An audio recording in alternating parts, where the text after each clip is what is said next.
have a little soft spot for the cryogenic mummies, the wall-busting entrances, the anthropomorphic chicken men, and the Lone Rangers gone bad that'll steal your car in the night. It's a kind of love-hate relationship when it comes to those kind of characters. You want wrestling to have a modicum of credibility to it, but not be so super serious that you can't enjoy the absurdity of a bad idea come to life. That's where these gents come in. For this list, we shall revel in the wretched as we pay homage to some of the worst wrestling gimmicks of the 1990s, while learning what became of those who had to make chicken salad out of, well, you know. Mason Ryan, Stevie Ray, Earthquake, Alundra Blaze, Norman Smiley, Zach Gowen, Bam Bam Bigelow, Ahmed Johnson, Tory Wilson, Buff, Bagwell, Robert Gibson, Dave Taylor, Terry Taylor, and Godfather's Holmes.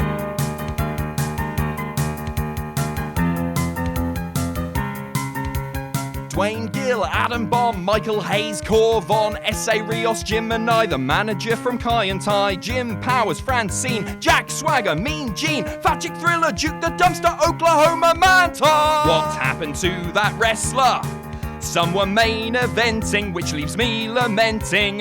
What happened to that wrestler? Some since long forgotten, but their memories live on. Mantar. With a furry bull's head and a propensity for kick-starting before charging at his foes, the mythological beast that is our patron saint didn't make one full year in the WWE. In 2018, a much slimmer Mantar, real name Mike Halak, was inducted into the Omaha Pro Wrestling Hall of Fame and even competed in the cluster you-know-what Battle Royal at Joey Janela's Spring Break 3 Part 2 in 2019.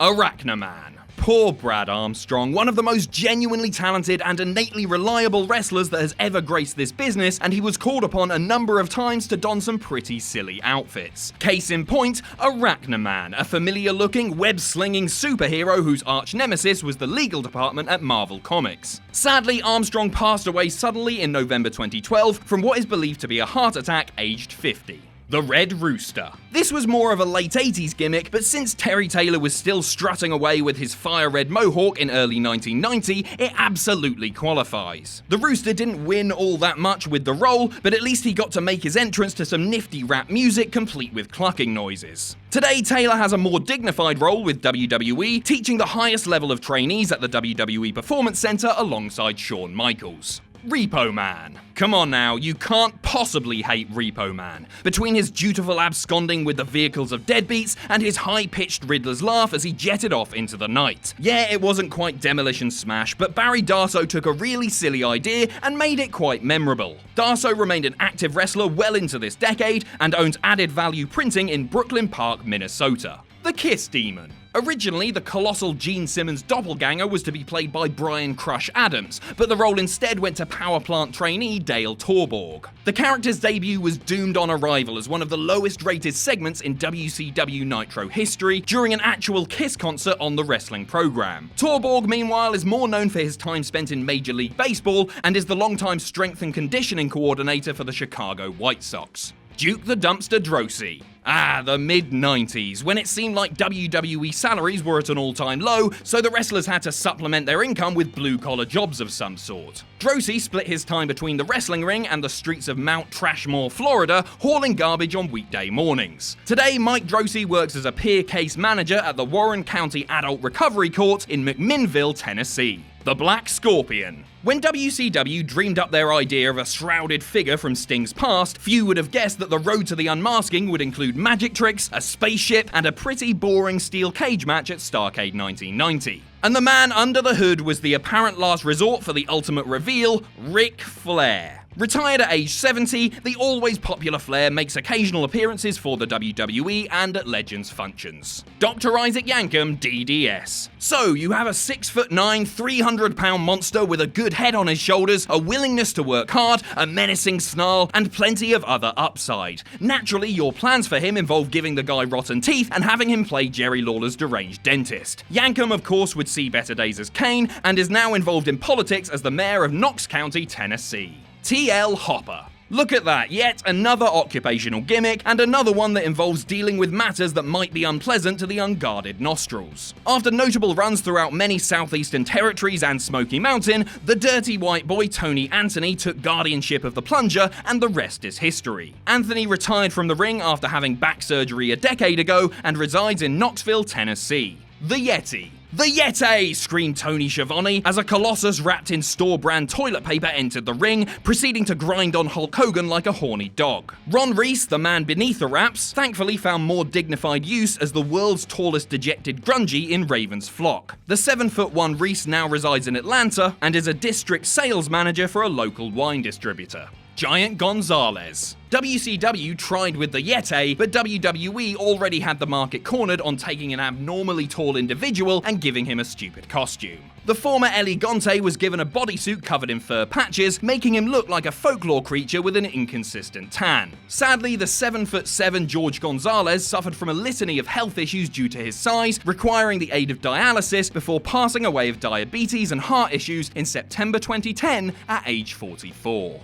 Zabba Simba. Tony Atlas was brought back to WWE in 1990 at what he described as a dire time in his life and was thankful for the role. But couldn't he have just been Mr. USA Tony Atlas again? The muscular Atlas was instead re-costumed in tribal gear that raised a few eyebrows and only lasted a few months in the role. In his mid-60s, Atlas still wrestles on occasion in the northeastern US and eastern Canada, while also making appearances at Legends conventions. PN News. Yo baby, yo baby, yo. The Rap Master was WCW's attempt at capitalizing on the rise of hip-hop into the mainstream, although he was less Grandmaster Flash and more Grandmaster B. The super heavyweight was better served elsewhere, particularly Europe, as the looming Cannonball Grizzly, but his news character is what he's quite often remembered for. These days, Paul New lives in his native Nebraska and operates New Pilot Car Services. Beaver Cleavage. When Headbanger Thrasher was shelved indefinitely with a knee injury, Partner Mosh was repackaged as a raunchy parody of the titular character from the 1950s sitcom Leave It to Beaver. Alongside his kayfabe mother, Beaver's character and eye-rolling vignettes amounted to the Attitude Era at its most inane. Chaz Warrington still wrestles occasionally and works as general manager for DEX Imaging in Western Florida. The Gobbledygooker. WrestleCrap named their annual Worst Of award in honor of the Survivor Series 1990 surprise that stood in stark contrast to The Undertaker's debut earlier that same night. The feather mascot hatched from a giant egg received a chorus of boos and danced with a dual left-footed Mean Gene, establishing himself as a turkey in more than one sense. After many years as a wrestler and Spanish-language announcer, Hector Guerrero still remains involved with the wrestling business, offering his services to promoters and bookers as a consultant. Bastian Booger. Mike Shaw's tour of WCW and WWE in the early 90s put him into different eclectic roles. Norman the Lunatic, Trucker Norm, and Friar Ferguson before he became Bastian Booger. For the role of Booger, nuance and subtlety were cast to the wind as Shaw played an obese man who ate excessively and apparently had awful BO. Unfortunately, Shaw passed away in September 2010 of a pulmonary embolism aged 53. Oz. Accompanied by Kevin Sullivan in the role of the Great Wizard, a younger Kevin Nash made his entrance from a flimsy backdrop castle, a 7-foot representation of the great and powerful being. Difference was, this version had no interest in dispensing courage and brains to wide-eyed travelers. Nash had better days ahead in the ring, and in relative retirement remains visible at various wrestling events and conventions, as well as a compelling shoot interview subject. Papa Shango. Perhaps this will be a controversial entry, as many fans tend to look back rather fondly on the voodoo and sorcery of Shango. Then again, he caused Ultimate Warrior to puke up applesauce and spew forth motor oil from his scalp, so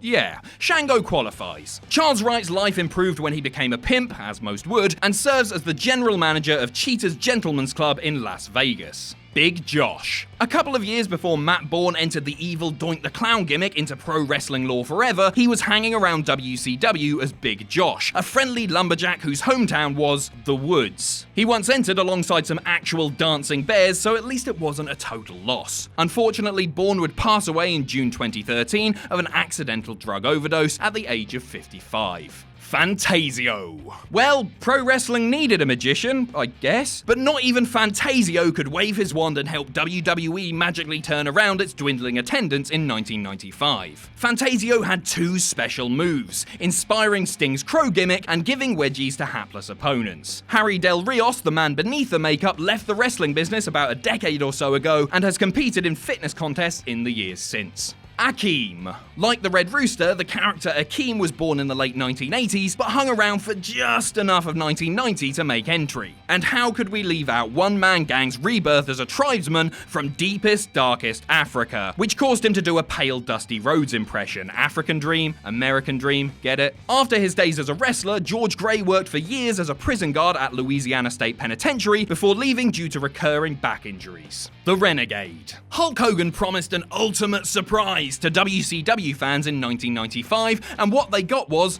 with all due respect to the man in the role, a pale imitation. Renegade ran like Warrior, bodied foes like Warrior, and had similar music, but was certainly not Jim Hellwig by any stretch. Tragically, Richard Wilson took his own life in February 1999 at the age of 33, months after wrestling his final match in WCW. The Berserker. The missing link between Bruiser Brody and the War Viking experienced Raider machine is John Nord, hussing it up with a sword and shield and one eye perpetually half shut. There was that time he almost stabbed The Undertaker during a match, which had it actually happened I'm sure would have made the papers. In retirement, Nord worked at his brother's auto dealer Northeast Motors in Hilltop, Minnesota. Aldo Montoya. Preliminary wrestler PJ Walker made a good enough impression on WWE officials that he earned a regular gig as a mid-card wrestler. Unfortunately, said gig entailed having to wear a yellow jockstrap over his face while pretending to be from Portugal, which sounds even stranger when phrased that way. The eventual Just Incredible still wrestles occasionally and is subject of a documentary entitled Credible, which details his struggles to bounce back from numerous issues in his life.